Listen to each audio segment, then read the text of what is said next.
Namaskar and welcome back to the channel. So we are back to study a remedy from Boric which is called tabacum और जो हमारी reference book है वो definitely है Boericke's new manual of homoeopathic materia medica with repertory.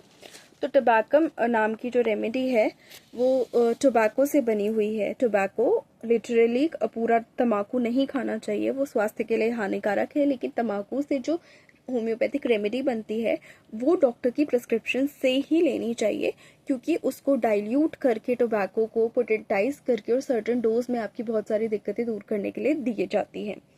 तो tabacum की जो symptomatology है of tabacum is exceedingly well marked. Symptomatology मतलब जो सेट ऑफ सिम्टम्स है which are characteristic of a medical condition और the remedy we are talking about और exhibited by a patient, वो जो है वो टबैकम की बहुत ही ज़्यादा मार्क्ड है। जो नोजिया है, जो गिडिनेस है, नोजिया मतलब उल्टी की sensation, giddiness is a sensation of feeling faint woozy which is unsteady, weak और अनस्टेडी, वो गिडिनेस है।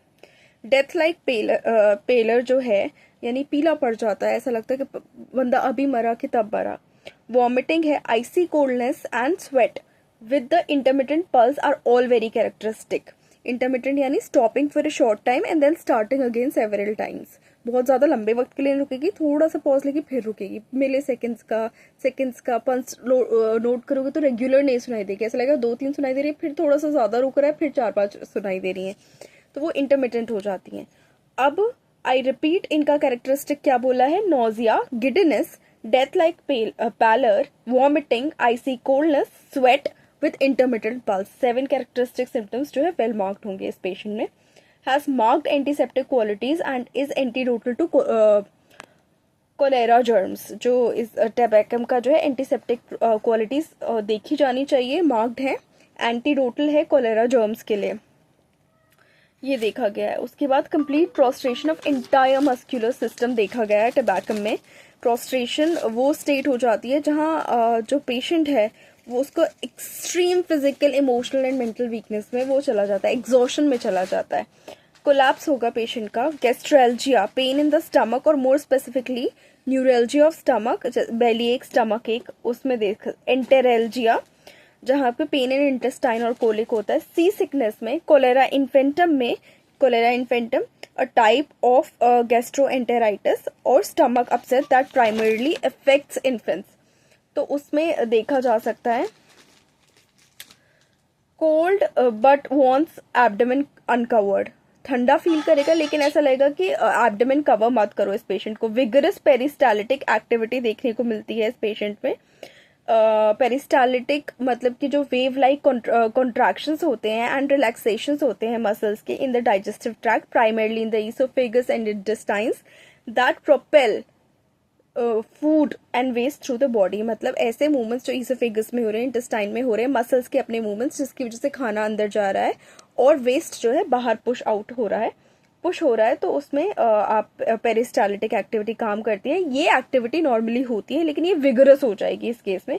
Diarrhoea produces high tension and arteriosclerosis of coronary arteries. Arteriosclerosis पुराना टर्म है, कई जगह इसको अब रिप्लेस भी करते जा रहे हैं। बेसिकली इसका मतलब ये है fatty streaks and accumulation of lipids, inflammatory cells and smooth muscle cells in the arterial wall. तो arteriosclerosis of the coronary arteries देखा जा सकता है। Should prove the most well indicated homeopathic drug for angina pectoris with coronaritis and hypertension. Cartier ने कहा है इसके बारे में, टबैकम के बारे में, कि should prove the most well indicated homeopathic drug for angina pectoris with coronaritis and hypertension, Cartier ने कहा है। And coronaritis, basically inflammation of the walls of coronary arteries. And when I read this line, which has been stated about tabacum by Cartier, so I remember taking my relative to one of my relatives to my senior, and actually my professor, surgery professor, Dr. Thankraj, and he prescribed tobacco to one of my relatives who was suffering from heart disease, and I know it better now कि why did he do it. after reading this sentence. So yes, you can use it in heart diseases.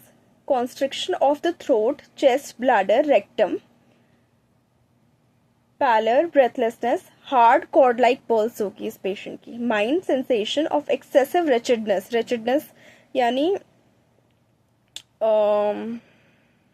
a state of being extremely miserable, unhappy or unpleasant, characterized by poor quality, ill-being or suffering. Very despondent, बहुत sad होगा patient. Forgetful, discontented, content कभी किसी चीज से नहीं होगा. Head vertigo on opening the eyes, sick headache with deathly nausea. Periodical होगा. Tight feeling as if from a band. Sudden pain as if struck by a hammer. Nervous stiffness देखने को मिलेगी इस पेशेंट में, और मतलब नर्व्स इन्वॉल्व होंगे उसके डेफनेस में. Secretion from eyes, nose, mouth increase होंगे इस पेशेंट में. I'm remembering the complete picture of that relative when I'm reading each sentence and word, and I know more why it was prescribed. Eyes, dim sight, sees as if through a veil. Veil मतलब ऐसा लगा पर्दे से देख रहा है patient. Strabismus, amaurosis, Maske वॉलिटेंस के लिए यूज होगा. साइट कम होगी, ऐसा लगेगा पर्दे से देख रहा है. स्ट्रेबिस्मस देखने को मिलेगा, यानी एक disorder in which both eyes do not line up in the same direction. एक कहीं देख रही है, एक कहीं देख रही है, ऐसा प्रतीत होता है. एमोरोसिस यानी पार्शियल और total blindness without visible change in the eye, typically due to disease of the optic nerve, spinal cord और ब्रेन. मस्के वॉलिटेंस यानी आई फ्लोटर्स या मिजोडिसोप्सियस भी कहते हैं, फ्लाइंग फ्लाइज भी कहते हैं. Central scotoma, a blind spot और blurry area in the centre of person's vision. Migraine में बहुत टाइम ये हो सकता है, तो मतलब I am giving a condition जिसमें ये हो सकता है माइग्रेन. इसमें लिखा नहीं हुआ माइग्रेन, बट हाँ ऐसी किसी को कंडीशन है जहाँ सेंट्रल विजन जो है वहाँ पे ब्लाइंडनेस होती है, तो वहाँ देख सकते हैं. Rapid blindness without a lesion followed by venous hyperaemia and atrophy of optic nerve. Venous hyperaemia यानी an increase in blood volume with in a tissue और organ due to a blockage or obstruction preventing blood from properly draining from the area, leading to buildup of blood in veins. Atrophy का मतलब हो गया optic atrophy यानी decrease in the size of wasting away of a body part, cell, organ और tissue. तो यहाँ पे optic atrophy हो रही है, उसका मतलब है कि ऑप्टिक नर्व की एट्रोफी हो रही है, यानी ऑप्टिक नर्व का साइज, उसके फंक्शंस, उसकी वेस्टिंग हो रही है. फेस जो है पेल है, anaemia, blue, pinched, sunken, collapsed, covered with cold sweat, arsenic और वेडाट्रम से कंपेयर कर सकते हैं. फ्रेकल्स देखने को मिलेंगे, यानी एक स्मॉल ब्राउन स्पॉट हो सकते हैं स्किन पे आपके. थ्रोट में नेजोफेरेंजाइटिस है, common cold which is an inflammation of the nasopharynx which is the upper part of the throat and nasal passages. And tracheitis देखने को मिलेगी, जहाँ bacterial infection of the wind pipe trachea में देखना है. हेमिंग है, यानी हेमिंग जो हेम शब्द से बना है, to turn up and sew the bottom of a piece of cloth. तो यहाँ पे हेमिंग होता है. बेसिकली यहाँ पे ऐसा लगेगा कि थ्रोट को स्यू कर रहे हैं, स्यू कर रहे हैं यानी सिल रहे हैं, इतनी ऐसी सेंसेशन होगी. Morning cough sometimes with vomiting, hoarseness of public speakers देखने को मिल सकती है टैबेकम रेमेडी में. स्टमक में देखें तो इन सीजन नोजिया है, कंटिन्यूइंग विदाउट इंटरप्शन, अनएंडिंग, जो सीजलेस नोजिया होता है, मतलब नोजियस रेमेडी में मार्क्ड है बहुत ज़्यादा. Worse smell of tobacco smoke से वर्स होगा, और उसे फॉस्फोरस से कंपेयर कर सकते हैं. Vomiting on least motion, sometimes of faecal matter during pregnancy with much spitting. Sea sickness, feels terribly faint, sinking feeling in the pit of the stomach. Sense of relaxation in the stomach with nausea, ipecac से compare कर सकते हैं. Gastralgia है, pain from the cardiac and extending to the left arm, cardiac से लेकर left arm तक pen रह सकता है. एब्डोमेन में देखें तो cold, wants abdomen uncovered, it lessens the nausea and vomiting, painful distension, incarcerated hernia. A hernia, incarcerated hernia का मतलब होता है a hernia where the content like bowel becomes trapped within the sac and cannot be reduced back into the abdominal cavity. इसको बोलेंगे incarcerated hernia.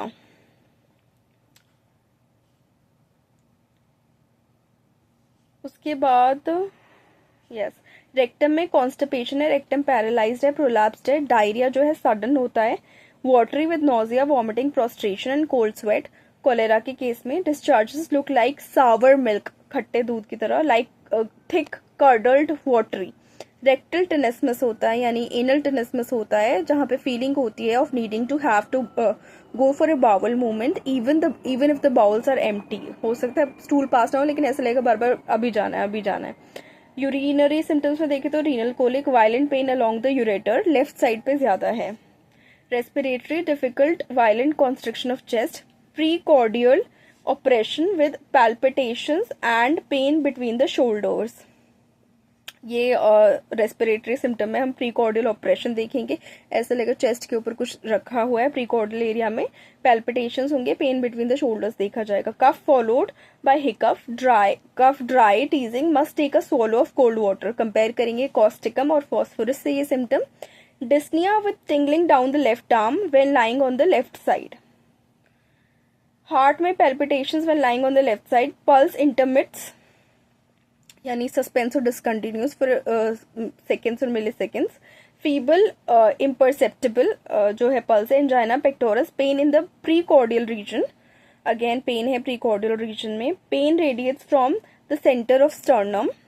Tachycardia यानी heart rate बड़ा हो सकता है, resting heart rate more than 100 beats per minute in adults. Bradycardia भी हो सकता है इस पेशेंट में, जो कि टिपिकली हार्ट रेट जो है लो होता है, less than 60 beats per minute, उसमें ये यूज हो सकता है। अगेन पूरी drug picture, patient picture match होनी चाहिए। अक्यूट डायलिटेशन है कॉज्ड बाय शॉक और वायलेंट फिजिकल एक्सर्शन। रॉयल ने कहा है इसके बारे में, टबैकम के बारे में, कि acute dilatation caused by shock और वायलेंट फिजिकल एक्सर्शन, रॉयल ने ये कहा है। तो हार्ट की ये डायलिटेशन है, अक्यूट डायलेटेड कार्डियोमायोपैथी इसको कह सकते हैं आज के टर्म्स में, जो कि एक सडन और severe form of dilated cardiomyopathy होती है, where the heart changes specially the ventricles enlarge rapidly and become weakened, impairing the heart's ability to pump blood effectively। तो उस केस में आप इसको यूज कर सकते हैं। Extremities and again when I से यूज कर सकते हैं, आप प्रिस्क्रिप्शन के द्वारा होम्योपैथिक डॉक्टर से ले सकते हैं, लेकिन आपकी अगर कोई भी इमरजेंसी कंडीशन बन रही है तो डेफिनेटली इमरजेंसी मेडिसिन को भी कंसल्ट करना बहुत जरूरी है।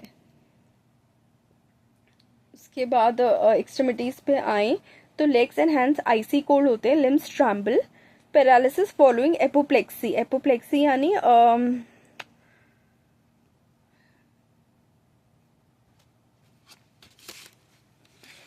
अनकॉन्शियसनेस और incapacity resulting from a cerebral haemorrhage और स्ट्रोक को भी एपोप्लेक्सी कहते हैं। एक्सट्रीम एंगर को भी एपोप्लेक्सी कहते हैं, जो लिटरल मीनिंग एपोप्लेक्सी का होता है। तो यानी स्ट्रोक के बाद भी पैरालिसिस हो सकती है, उसमें दे सकते हैं एक्सट्रीमिटीज की पैरालिसिस में जो स्ट्रोक के बाद हो रही है, या फिर जो एक्सट्रीम एंगर के बाद कभी कभी पैरालिसिस हो जाती है उसमें भी दे सकते हैं। कंपेयर कर सकते हैं प्लम्बम से। गेट शफलिंग यानी शफलिंग है, अनस्टेडी है, यानी जो शफलिंग गेट है बेसिकली पेशेंट में हो सकती है, जिसके लिए आप यूज कर सकते हैं, which is a type of walking way person drags their feet instead of lifting them fully of the ground. तो फीबलनेस ऑफ आर्म्स देखी जा सकती है। स्लीप में insomnia with a dilated heart, cold clammy skin and anxiety. Fever, chills with cold sweat, ये देखा जा सकता है। मोडालिटीज में worse opening eyes, evening extremities of heat and cold, extremes of heat and cold sorry.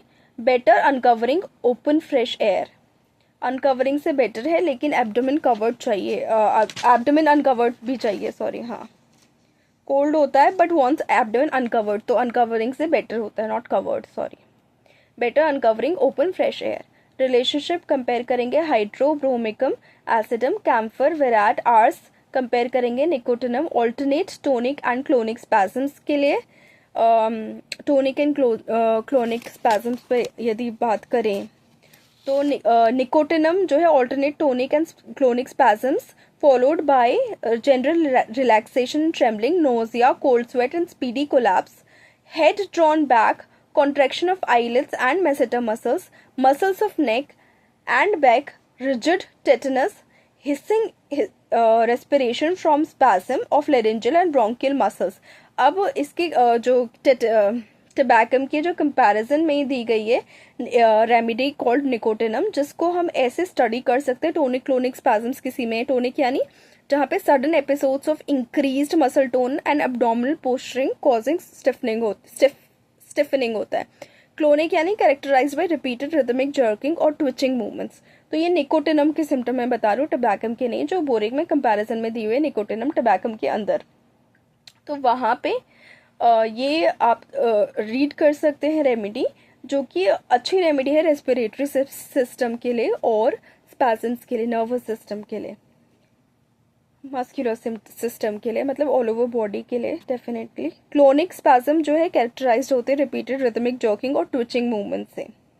अब antidote की बात करें टबैकम की, तो वो vinegar, sour apples, camphor is the physiological antagonist, arsenic, chewing tobacco, ignatia smoking का antidote, sepia neuralgia and dyspepsia का, lycopodium impotency, tabacum की वजह से जो इम्पोटेंसी हुई है तंबाकू खाने की वजह से या टबैकम की ओवरडोज की वजह से, तो उससे लाइकोपोडियम डील कर सकते हैं। नक्सफॉर्म, bad taste due to tobacco, caladium and plan causes aversion to tobacco, phosphorus, tobacco heart, sexual weakness, तंबाकू की वजह से जो दिल की बीमारी है और वीकनेस है सेक्सुअल, वो फॉस्फोरस डील कर सकती है। तो यस, ये एक बहुत बड़ी रेमेडी है और इसके कंपैरिजन में एंटीडोट्स में बहुत सारी रेमेडीज दी गई हैं, बहुत स्टडी करके इसको प्रिस्क्राइब करना चाहिए, इसके कंपैरिजन्स को भी याद रखना चाहिए। डोज जो है 3rd to 30th and higher potencies tabacum की यूज कर सकते हैं। So that's it for this remedy. Please like the video, share the video, and subscribe to the channel. Do not forget to hit the bell icon. Thank you so much.